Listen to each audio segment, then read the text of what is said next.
Welcome, and let us look at this question on laws of logarithms. So here we have 3 raised to log to base 9 of 4. So for us to solve this, we are going to have n raised to the log to base n of b is equal to b. That is, if the bases are the same, then that log is equal to the number there. So in this case, we have 3 raised to the log base 9 of 4. So what we're going to do, we're going to make sure that we have a common base, that is 3 and 3, or just so that they're similar. So let us do that. So we can write this as 3 raised to the log to base 9. Then we can write 4 as 2 power 2.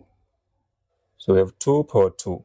Then from there, we can use the third law of logarithm on the power, so that we bring 2 before the log, so that we have 3 power 2 log to base 9 of 2. So now we have 3 squared, which is the same as 9. So we have 9 log to base 9 of 2. So now the bases are the same. This log is equal to 2.